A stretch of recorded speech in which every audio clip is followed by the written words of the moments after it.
nababasa ko sa mga komento, no? Kapag may nagre-reaction kasi na gigil sa Raw Boys, sinasabi nila na baka naman pwedeng reaksyonan din ang K-Boys. So napapaisip talaga ako, talaga bang pasaway na talaga ang mga Raw Boys at K-Boys? Kung aking iisipin, sino ang dapat sisihin? Sino ang dapat paalisin sa kalingap kung sakasakali? Hindi ko naman sinasabing totally na mawala sila, sapagkat kailangan din naman sila. May mga bagay lang na kailangan hilut-hilutin at alisin. So sa makatuwid, ibabalik ko ang katanungan na ito. Kung kayo ang tatanungin, sino ang mga dapat sibakin? Ang Raw Boys o ang K-Boys? Sino ang dapat nating kainisan o kagalitan o sermonan? K-Boys ba? O Raw Boys? Pag-usapan natin ang Raw Boys. Itong grupo na ito ni Rowell, wala tayong personal na sama ng loob sa kanila o personal na galit o personal na atake. Ito ay base lamang sa ating pong mga napapansin, nakikita at nakikita din naman ng iba. Hindi lang ako. Baka naman sisihin nyo ako na sisihin. Yung iba din, mas maraming nakakapansin. Hindi nyo sinasabing wala kaming masamang ginagawa. Sapagkat minsan, hindi natin makita yung ating ginagawa, lalo na nandoon tayo sa loob o sa sistema na ating kinasanayan na akala natin ay tama na. Subalit may mga tao na mas malawak ang mga mata. Ang nakikita na sila ay nandito sa labas at bawat kilos, bawat inyong mga sinasabi ay kanilang nakikita at naririnig. At lahat ng ito ay binabase nila doon sa inyong mga karakter na dapat ninyong ipakita. So, ibig sabihin, kung kayo ay Raw Boys at alam natin na nire-respeto natin si Rowell bilang isa sa pinakamagaling na charity vlogger sa Kalingap, dapat nakikita din natin yung galawan ni Rowell doon sa inyo. Kung sinasabi mong Kristiyano ka, dapat nakikita din sa buhay mo. Although hindi perpekto, nakikita din sa buhay mo yung gawain at katuruan, yung example na ibinigay ni Jesucristo sa iyo bilang isang Kristiyano. Kaya ka nga tinatawag na Kristiyano. Ganon din dito sa Raw Boys. Kung mahal mo si Rowell at iniidolo mo si Rowell, ang komunidad ng Rochelle, dapat kung ano ang adhikain ng grupong ito, yun ang dapat natin ginagawa. Hindi tayo dapat nagbibigay ng sakit ng ulo o nagbibigay ng mga maling kilos natin na maaaring mag-reflect doon sa grupo na kinabibilangan natin na iniingat-ingatan nila Rowell. Kaya, dito sa mga Raw Boys, kung sinasabi nyo din naman na mahal nyo ang Kalingap, dapat ipakita nyo. Hindi po pwedeng sa puro salita lamang na Kalingap dahil ang Rochelle ay nasa Kalingap. Kaya nyo sinasabi na mahal nyo ang Kalingap at kayo ay Kalingap, which is hindi naman nakikita. Hindi sapat na sasabihin nyo na kami ay tumutulong kay Rowell, nagcha-charity, nagbubuhat ng bigas, namimigay, kasama ni Rowell sa pag-akyat sa mga bundok, sa mga lugar na kanyang pinupuntahan. Umulan man o umaraw, very wrong.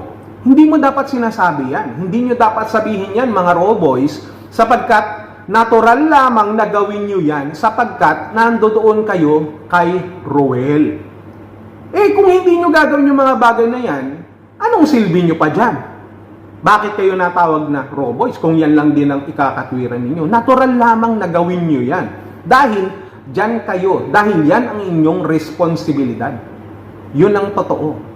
Subalit kapag mayroong mga bagay pa tayo na nagawa, bukod doon sa ating pong ginagawa sa ating komunidad, especially sa Rochelle community, bilang mga Raw Boys, at kayo ay humayo pa sa inyong mga extra na araw, sobrang araw ay pumunta sa mga landing pad, sumama kahit papano kay Kuya Bal, tumulong sa mga ambassador, nagbigay ng kahit konting oras, doon mo makikita at masasabi na mahal mo ang Kalingap.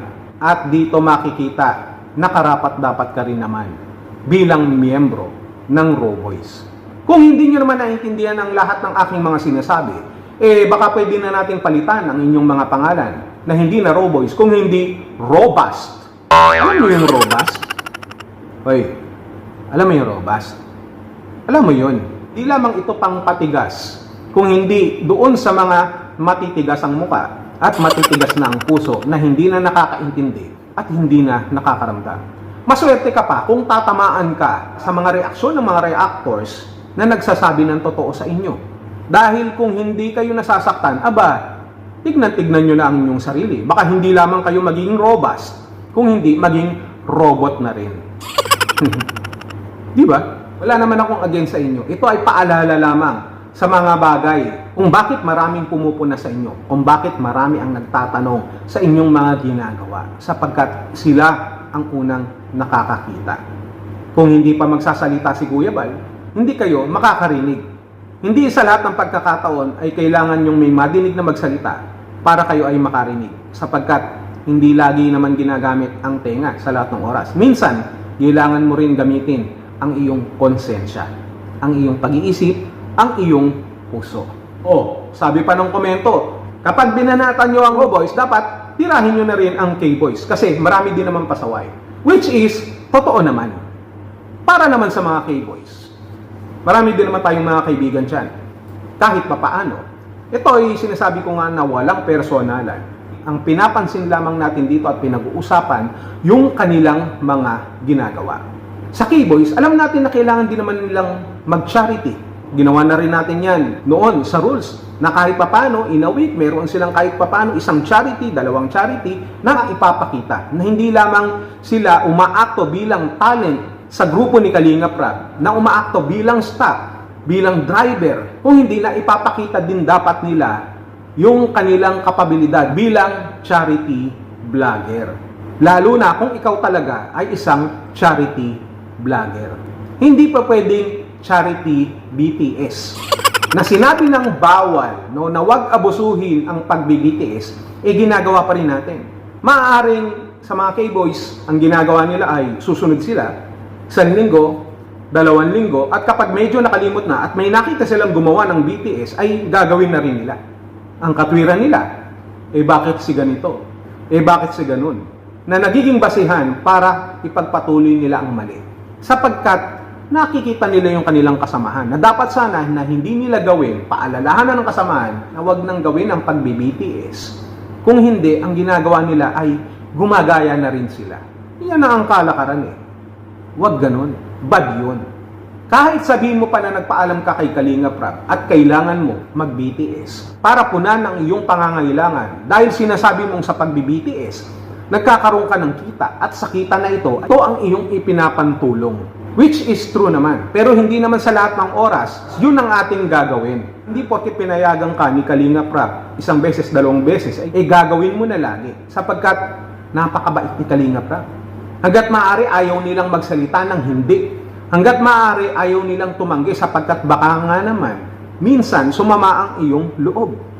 Ang gusto lamang nila makatulong at mapasaya kayong lahat. Maging isang pamilya.